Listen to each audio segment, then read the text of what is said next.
1965 में हिमालय पर एक न्यूक्लियर डिवाइस खो गया। वो नंदा देवी ग्लेशियर जोन में था और वो कभी भी रिकवर नहीं हुआ। अब जरा रुक करके सोचो, ये सिर्फ एक लॉस्ट गैजेट नहीं था, इसमें प्लूटोनियम 238 था, radio active heat source, long half life. अब एक अनकंफर्टेबल फैक्ट ये है कि नंदा देवी ग्लेशियर का पानी नीचे रिवर सिस्टम्स में जाता है। अगर उस डिवाइस की केसिंग क्रैक हो चुकी हो तो क्या हम अननोइंगली कंटेमिनेटेड वाटर पी रहे हैं? ऑफिशियल आंसर तो अभी तक कोई नहीं मिला, पर डिवाइस खो चुका है और लोकेशन पता नहीं। कोल्ड वॉर चल रहा था। चाइना ने न्यूक्लियर टेस्ट किया। अमेरिका को मिसाइल एक्टिविटी मॉनिटर करनी थी।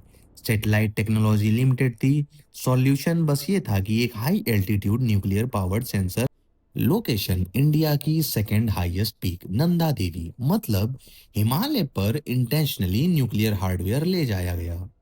ये कोई छोटा ट्रांसमीटर नहीं था, ये 50 किलो का सिस्टम था।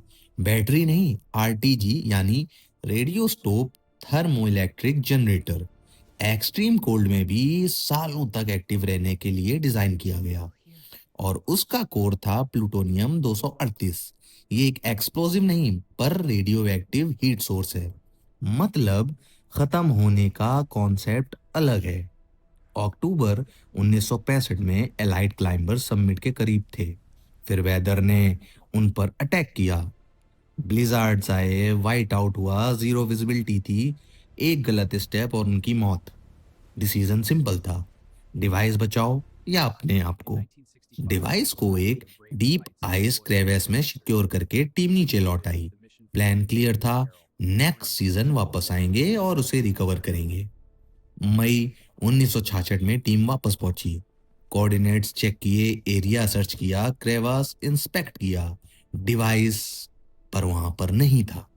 ना केसिंग थी, ना फ्रेम, ना कोई फ्रेगनेंट। ऑफिशियल वर्ड खो चुका, सिर्फ और सिर्फ लॉस्ट। अब यहां से अनकंफर्टेबल पॉसिबिलिटीज शुरू होती हैं।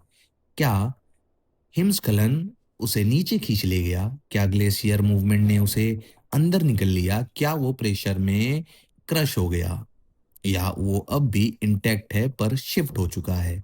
एग्जैक्ट लोकेशन अननोन है। नंदा देवी ग्लेशियर स्टैटिक नहीं है, वो हर साल मूव करता है।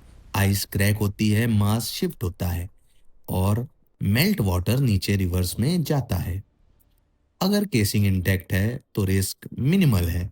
अगर केसिंग कॉम्प्रोमाइज हो चुकी है, slow radio active contamination possible है और किसी को एग्जैक्ट पोजीशन नहीं पता। अथॉरिटीज कहती हैं वाटर सैंपल्स टेस्ट किए गए, डेंजरस रेडिएशन डिटेक्ट नहीं हुई।